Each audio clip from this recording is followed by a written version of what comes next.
Les voy a invitar a que abran sus Biblias en Tito, que está después de las segundas de Timoteo, ¿verdad? En el capítulo 1 vamos a leer unas escrituras. El mensaje de hoy se llama Esposas y Madres, el Supremo Llamado, ¿verdad? Y nos dice así la escritura.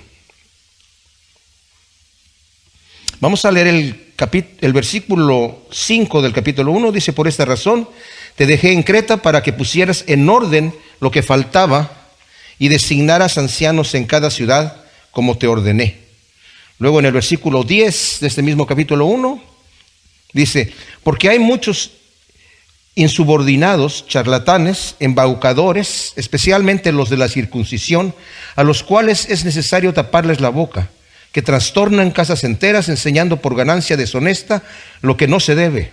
Uno de ellos, su propio profeta, dijo: los cretenses siempre mentirosos, malas bestias, glotones ociosos. Este testimonio es verdadero, por lo cual repréndelos severamente para que sean sanos en la fe y no presten mucha atención a fábulas judaicas ni a mandamientos de hombres que pervierten la verdad. Todas las cosas son puras para los puros, pero para los impuros e incrédulos nada es puro, pues hasta sus mentes y sus conciencias han sido contaminadas. Profesan conocer a Dios, pero con sus hechos lo niegan, siendo detestables, rebeldes, descalificados para toda buena obra. Pero tú, habla lo que conviene a la sana doctrina, a los ancianos que sean sobrios, serios, prudentes, sanos en la fe, en el amor, en la paciencia.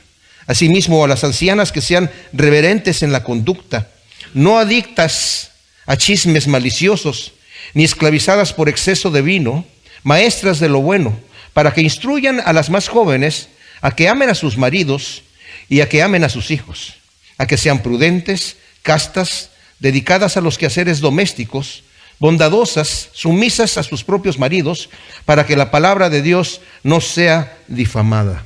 Bueno, conocemos todos ese refrán que dice: detrás de cada gran hombre hay una gran mujer, y eso es muy cierto, eso es muy cierto. A veces es el varón el que pone la cara al frente, pero no nos damos cuenta de la gran infraestructura de soporte moral y la labor que hace la mujer en el hogar. Debo decirles que cuando yo estaba trabajando en otra iglesia, invitaron a un profesor de un seminario, de un instituto bíblico, a hablarnos a los pastores que estábamos ahí. Aunque nosotros teníamos nuestro horario, ¿verdad?, de entrada y de salida, de cualquier manera era muy flexible. De alguna manera las mismas demandas del ministerio exigen un tiempo completo. En este momento, por ejemplo, en mi caso personal, aquí nosotros estamos arrendando este edificio. Yo no tengo una oficina aquí, en este edificio. Entonces, yo tengo una oficina en mi casa y ahí es donde estudio, ¿verdad? Con esto quiero decir que lo que nos estaba diciendo este profesor es que los pastores y las amas de casa padecen del mismo problema. Y es que como tienen todo el tiempo, se dedican todo el tiempo a lo que están haciendo, no tienen no checan tarjeta, digamos, en el momento que yo llego a mi trabajo, si estoy checando tarjeta, mi entrada y en el momento de salida, y todo lo que hago en el trabajo normal, secular, tiene como una sensación de que he cumplido con mi deber. Aquí está el producto de mi trabajo, ¿verdad? Entonces hay una satisfacción. Pero en la labor pastoral falta esa satisfacción. O sea, podemos ver, se entregaron muchas almas al Señor, o el Señor me utilizó dando su palabra a la gente. Puede haber eso, ¿verdad? Pero existe ese sentimiento que puede ser un tipo de sentimiento de culpa, de que no estoy haciendo lo suficiente, ¿verdad? Yo se los digo como pastor, me cuesta trabajo tomar un día de descanso. No tomo día de descanso porque llega el lunes y digo, bueno, hoy sí que no voy a hacer nada, pero bueno, puedo empezar aquí con esta cosita de aquí, no es mucho, ¿verdad? No me va a llevar mucho tiempo, y al rato, bueno, ya que empecé con esto puedo terminar acá, y mi esposa les diga que no tomo día de descanso, ¿verdad? Porque me siento culpable de tomar un día de descanso. Pero la mujer, la ama de casa, ¿cuál es su día de descanso? tampoco puede tomar día de descanso.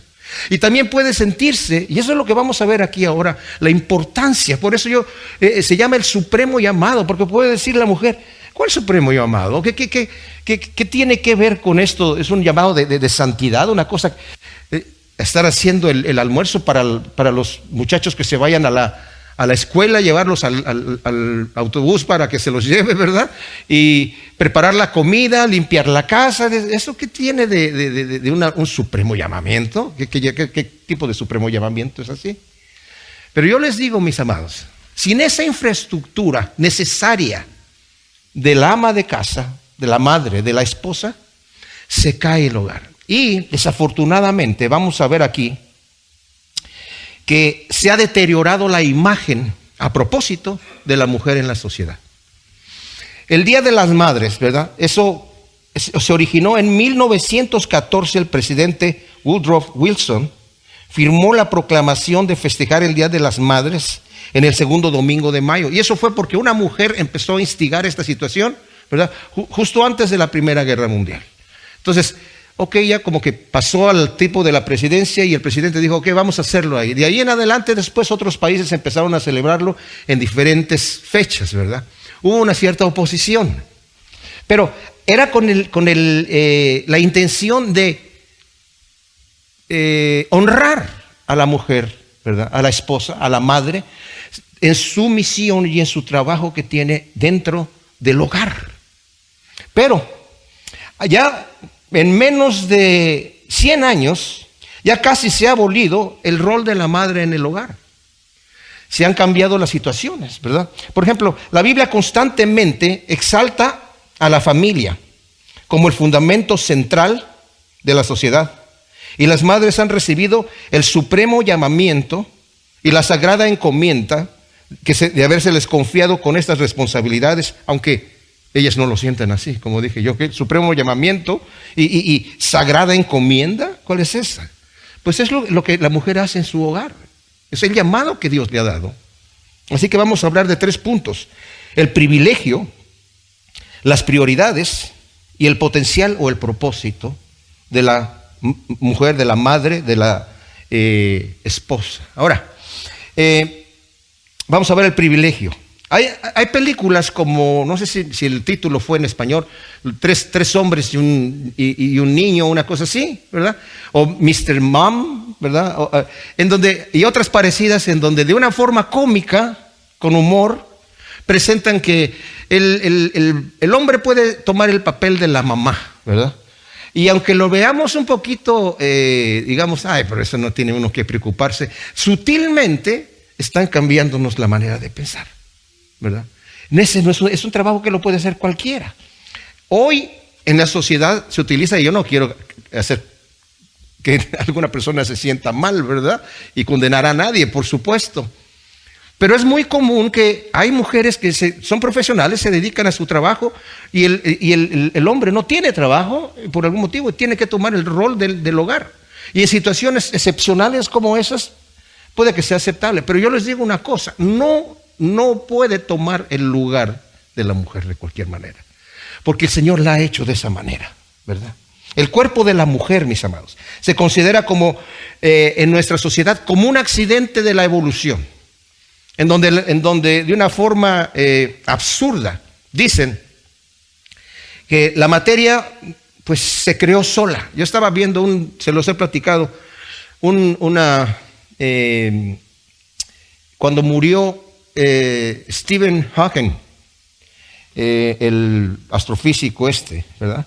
Que salieron muchos videos allí en internet, y yo viendo ahí vi uno que decía el origen del universo. Yo sabía que el tipo era ateo y dije yo quiero saber, porque una de las cosas que yo tengo para comprobar la existencia de Dios es justamente el origen del universo. Con personas que son evolucionistas y digo, mira, vamos a dejar la evolución por un lado, dime de dónde vienen todas las cosas. La materia no se crea, no se pierde y solo se transforma y está aquí. Tenemos un número definido y limitado de átomos en el universo, no tenemos infinita cantidad, ¿verdad? Tenemos un número. ¿Y cómo está? ¿Por qué es que está aquí? ¿Verdad? Este hombre dijo, el universo tiene bueno, en inglés dicen 10 billones de años, ¿verdad?, de antigüedad. Sabemos eso, dice. Pero, ¿cómo se originó? Pues tuvo que ser que se originó a sí mismo, así nada más. Y la gente que está ahí, wow, genio. Yo, ¿cuál genio? Está contradiciendo la primera ley de la termodinámica. Esa es una ley y esta es una teoría de un hombre, ¿verdad? Pues debemos suponer que se originó a sí mismo. ¿Y cómo se originó a sí mismo? Es imposible, ¿verdad? Pero se nos dice entonces que somos producto, la mujer, así como está, como la diseñó Dios. No. Es producto de la evolución, tal como ella es así. Y como es producto de la evolución, producto del azar, ¿verdad? El hombre también, ¿verdad? A su manera también es producto del azar. Y el hombre inventó a Dios, porque lo quiso inventar. Y es importante que nosotros tomemos en serio lo que la Biblia nos dice, mis amados. Es nuestra fuente de verdad. Es nuestra fuente de verdad, ¿verdad? Entonces, aquí en la Biblia vemos la manera en la que debe de vivir la mujer. Hubo una socióloga que en los 70, se llamaba Jessie Bernard, escribió acerca del futuro de la maternidad y describió lo siguiente: reconozco que lo que voy a decir es muy provocativo, pero es hacia donde esto se dirige. Lo que vemos aquí es la cola del cometa, la cola del modelo de la maternidad que comenzó a desintegrarse al momento de chocar con el siglo XX. Nuestra sociedad está trabajando para reescribir el papel de la mujer como madres. Esto no es algo insignificante, es lo más importante del asunto, uno de los proyectos trascendentales y relevantes para el futuro de nuestra especie. O sea, estamos esforzándonos, dice esta mujer, para reescribir el rol de la mujer en la maternidad. Y aún en la iglesia, mis amados, han surgido individuos que, afectados por estas opiniones del mundo, ¿verdad?, dicen, bueno, es que como describe aquí la Biblia, las cosas de la mujer, ¿verdad?, el rol de la mujer aquí, era en la época de aquel entonces, ¿verdad? Entonces, hoy ya no aplica porque era otra cultura, eran otros principios, y ahora pues la sociedad del mundo modernizado ya ha cambiado. Dentro de la iglesia está esto también, no respetando lo que la Biblia nos habla acerca de la mujer. Yo les digo una cosa, los principios de Dios no son de tiempo.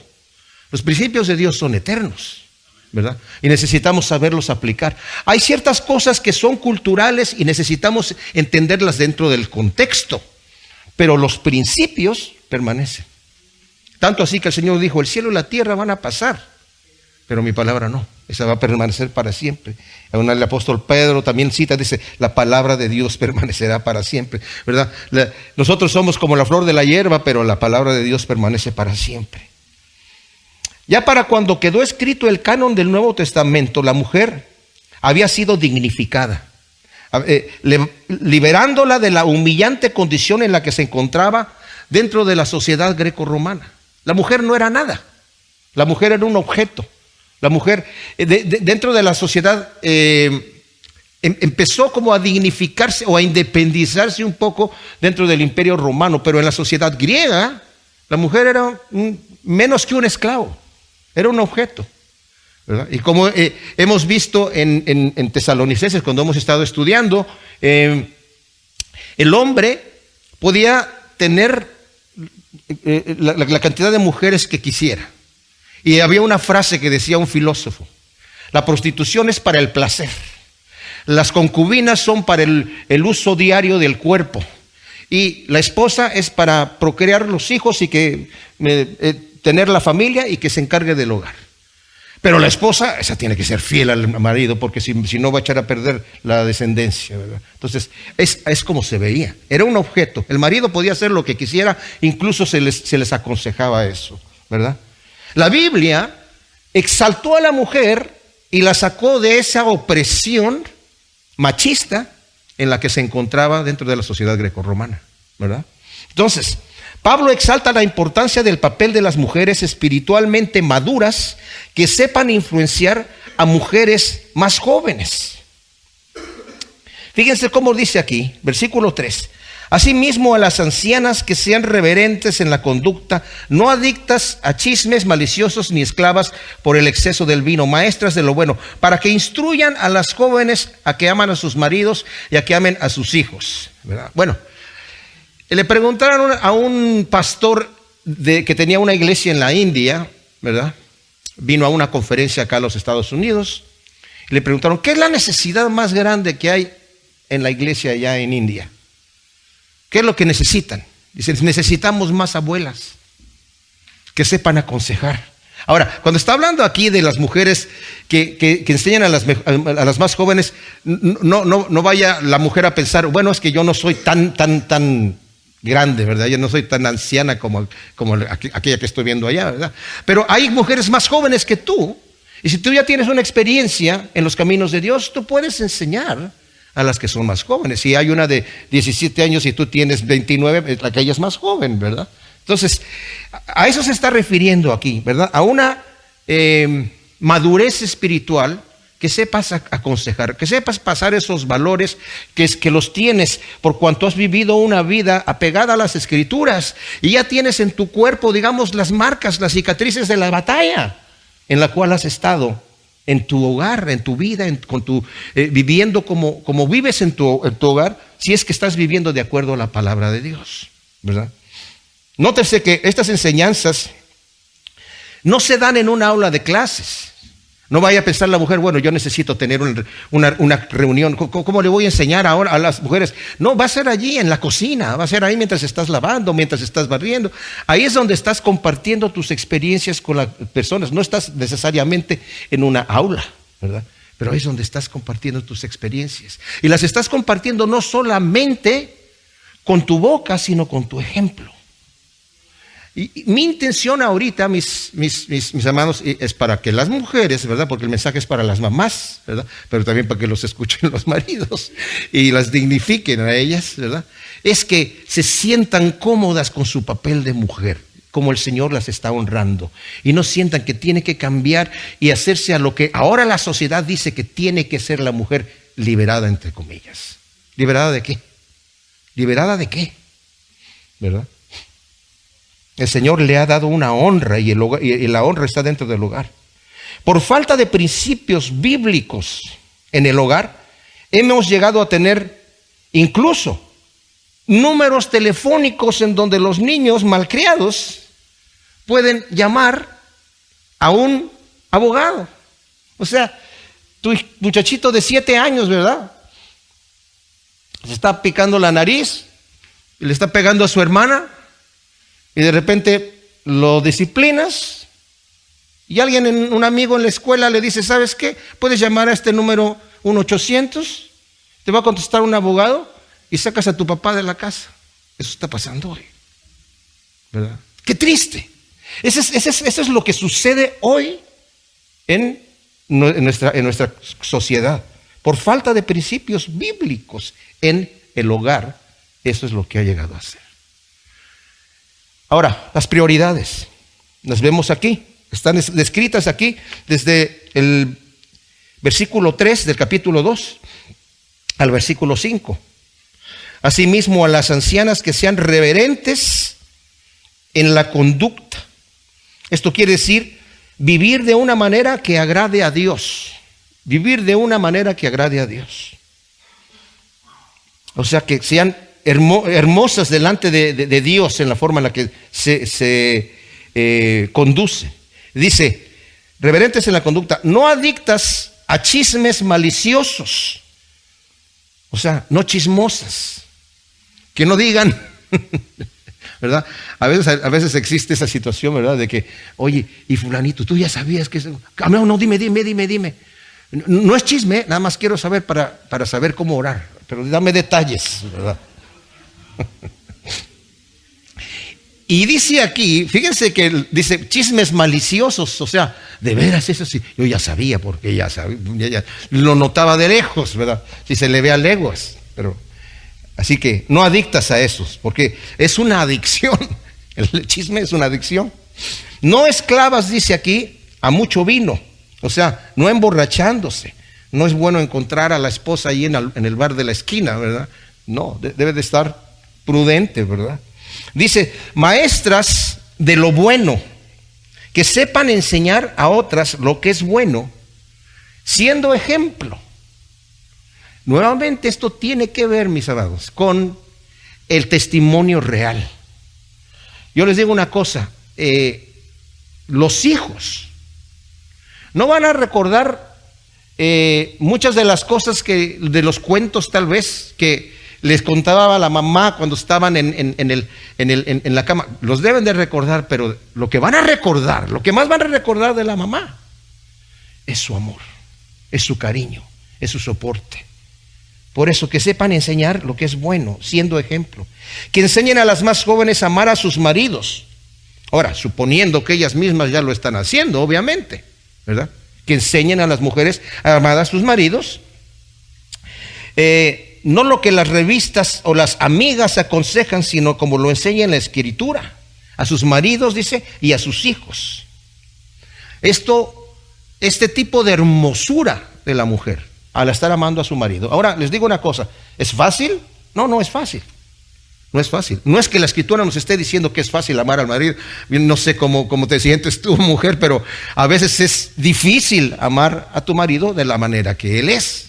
Pero la Escritura nos dice que las mujeres lo deben hacer. Ustedes saben que la Escritura nos habla claramente, ¿verdad?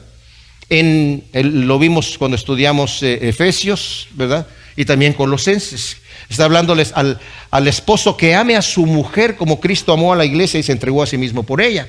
Y a la mujer que se someta al marido. Pero aquí está hablando a las mujeres a que amen a sus maridos también y que enseñen a las más jóvenes a amar a sus maridos, ¿verdad? Es un mandamiento de parte de Dios que nos amemos los unos a los otros. Dice aquí que sean prudentes y castas. O sea, como dije anteriormente, atractivas, pero no sensuales. Alguien dijo por ahí, creo que fue John Stott, ¿verdad? Tu mujer sabes cuando eres atractiva y sabes cuando eres sensual. Ustedes lo saben bien y nosotros los hombres también, ¿verdad?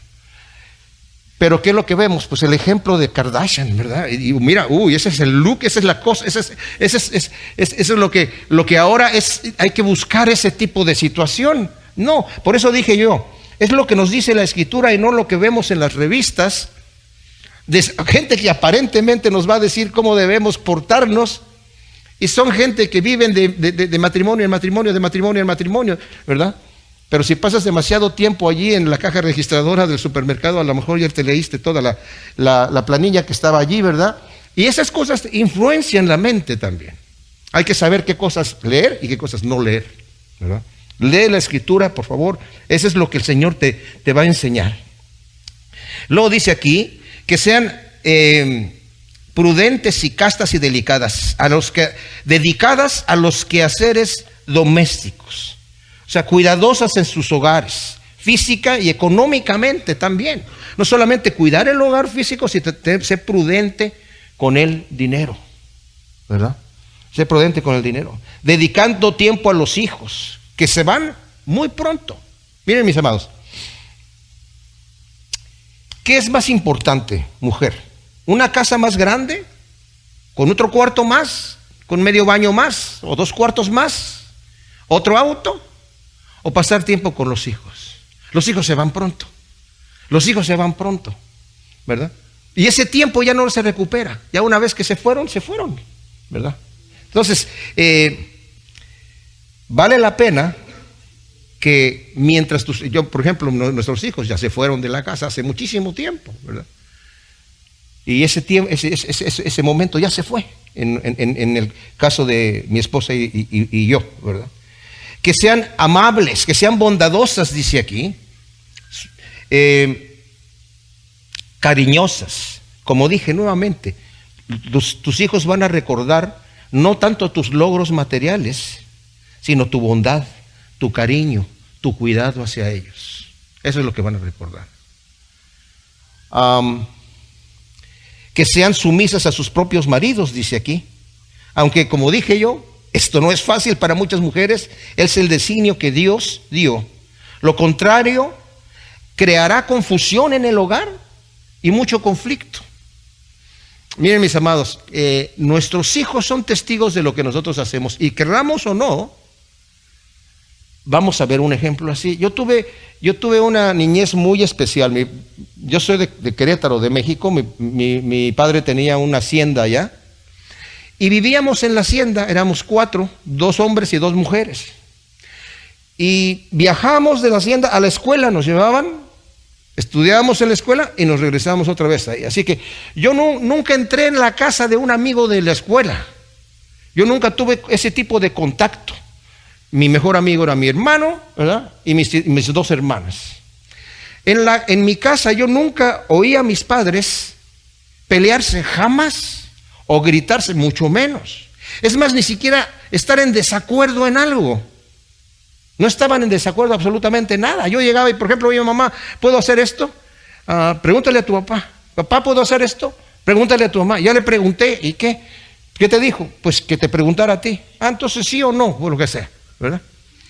O a veces llegaba, mamá, ¿puedo hacer esto? Ve y pregúntale a tu papá. Ya le pregunté, ¿qué te dijo? Que no. Entonces es no. Ya no, ¿para qué me preguntas a mí si él ya te dijo? A veces mi papá nos disciplinaba muy fuerte. Se le pasaba la mano. Pero mi mamá no llegaba a decir, ahí delante de nosotros no le decía nada. Tal vez después le hablaba a solas. Mi hermano mayor murió cuando yo tenía 41 años. Y mi mamá estaba deshecha. Había enviudado ya 2 veces, primero de mi padre, después de un señor con el que se casó después, y luego mi hermano se murió. Ella se sentía deshecha. O sea, ¿por qué no me morí yo? Sí, él estaba muy joven, ¿verdad? Yo ya viví mi vida. Dice, yo he sido una mala madre. Le dije, no, ¿cómo que una mala madre? Si tú y mi papá nunca pelearon, nunca discutieron. No, sí peleamos, pero a puerta cerrada. Yo le dije, te agradezco infinitamente ese ejemplo, ¿verdad? Ese ejemplo que me diste a mí. Porque yo pensé que todas las parejas eran así, que todos los matrimonios eran así, que había que estar de acuerdo. Y esa regla la implementamos en nuestro hogar. Yo no soy muy fiel a esa regla, ¿verdad? Nuestra hija más chica, les dijimos a nuestros hijos, ¿verdad? Que no íbamos, que si veían alguna situación medio rara con nosotros, que nos dijeran, ¿verdad? Que no queríamos estar nunca levantando la voz ni discutiendo. Y cuando de repente íbamos allí en el auto, ¿verdad? Y de repente mi esposa y yo estábamos platicando y no, que esta, la más chica, bájenle. Entonces era como el termómetro ahí de la situación. Pero qué bonito es llegar a ese tipo de acuerdo, ese ejemplo que se da a los hijos, porque si no, después los hijos crecen con ese tipo de legado, ya sea positivo o sea negativo. Ahora, el propósito. ¿Cuál es el propósito de esto que Pablo está hablando aquí, mis amados? El propósito no es entregar un manual para que la persona esté mejor preparada, aunque eso también lo es, sino para que la palabra de Dios, dice aquí, fíjense, aquí está, para que la palabra de Dios no sea difamada. O sea, que por tu testimonio la gente no se burle del evangelio. Al contrario, que te lleguen y digan, oye, veo cómo respetas a tu marido, ¿verdad? Que es muy fácil hacer. No, es muy difícil hacerlo, y a veces no siento hacerlo. Pero la Biblia dice que lo tengo que hacer. A la Biblia, sí. Entonces, ¿tú crees todo lo que dice la Biblia? Sí, claro, todo lo que dice la Biblia. Y de esa manera, el testimonio de la palabra de Dios no va a ser difamado. ¿Sí? Ese es el propósito de toda esta instrucción que está dando Pablo. Mujer, esposa, madre, honra a Dios con tu testimonio en el hogar, para que cuando la gente te vea diga, yo quiero ser así. Ella tiene algo que yo quiero. Ella tiene algo que yo necesito. Ella tiene unas cualidades que yo quiero imitar, ¿verdad? Los incrédulos tal vez nunca vayan a la iglesia o escuchen el mensaje del evangelio de Dios, pero sí pueden leer el evangelio en tu vida. Como dije en el estudio pasado de Tesalonicenses, ¿cuál es el evangelio de acuerdo a ti que la gente está leyendo? ¿Qué evangelio es ese? ¿Qué nuevas son? ¿Qué buenas nuevas son esas? Porque vemos que la gente cuando ven a una persona que tiene mal testimonio, critican. No critican tanto a la persona, sí la critican, pero como critican y se avergüenzan el evangelio. Cuando hemos visto grandes ministros de Dios que han caído en pecados escandalosos, la gente se burla del evangelio. Porque dicen, mira nada más, esos son los cristianos. Bueno, les digo, no es fácil caminar los caminos de Dios.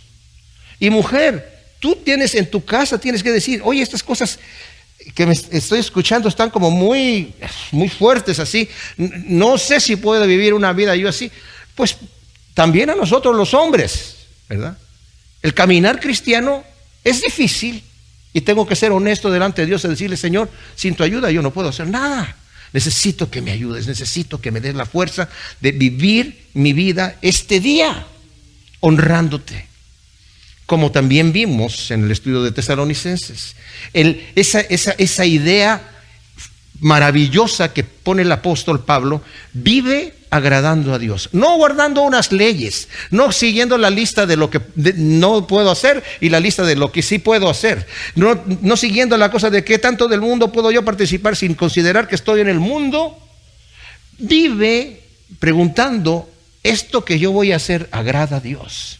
En mi hogar, el trato que tengo con mi marido, ¿está agradando a Dios? El amor que le estoy yo mostrando a mis hijos, ¿está eso agradando a Dios? Cada cosa que yo hago en mi casa, ¿está agradando a Dios? ¿Está honrando a Dios?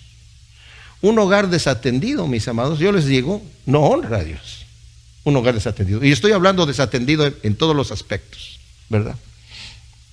Como dije, no esto es para condenar a nadie, sino para reconocer nuestras flaquezas y traerlos a los pies de Cristo. Yo estoy muy orgulloso de mi esposa. Ella ha sido para mí un ejemplo maravilloso y un ejemplo para mis hijos y un ejemplo para mis nietos también, ¿verdad? Y todo el mundo la quiere porque ella se los ha ganado, nos ha ganado a todos con el amor que ella tiene, ¿verdad? Pero yo quiero honrar a todas las madres que están aquí presentes, ¿verdad? Porque ustedes también son un ejemplo.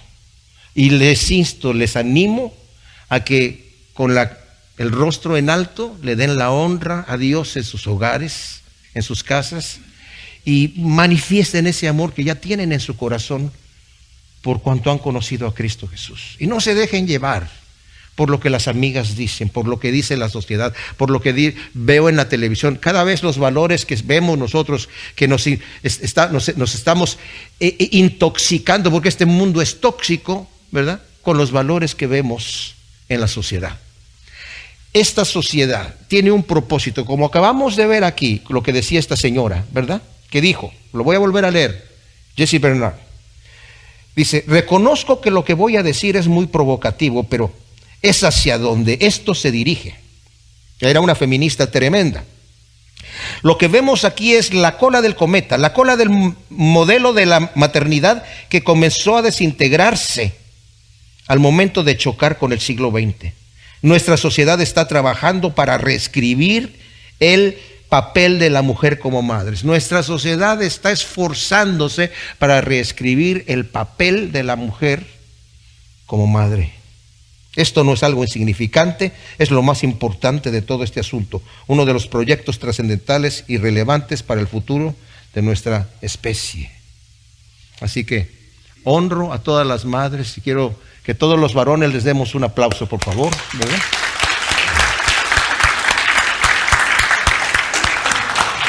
Y quiero hacer una oración por todas las madres que están aquí. Señor bendito, gracias por tu palabra, Señor, porque realmente es semilla, Señor, que va a dar su fruto. Yo te pido que siembres estas semillas en el corazón de cada madre, de cada esposa que está aquí presente, Señor, y que produzcan su fruto a 100 por 1 en el corazón de cada uno de ellas. Pero también no a nosotros los maridos, Señor, los padres, también que sepamos tratarlas, como dice tu palabra, como a ese vaso frágil. No frágil porque se rompe, sino frágil porque es cortado finamente, Señor. Como a coherederas del reino de Dios, Señor. y de lo cual también te tenemos que dar cuentas, porque tú nos has encargado, Señor, que las cuidemos, que las tratemos bien, que las sepamos, Señor, así como una florecita en el jardín, abonar, cuidar, podar, que se sientan protegidas y respetadas por nosotros, Señor. Sabemos que es un trabajo difícil, pero te pedimos el poder de tu Espíritu Santo, que nos ayudes para poder honrarte en nuestros hogares también. En el nombre de Cristo, amén.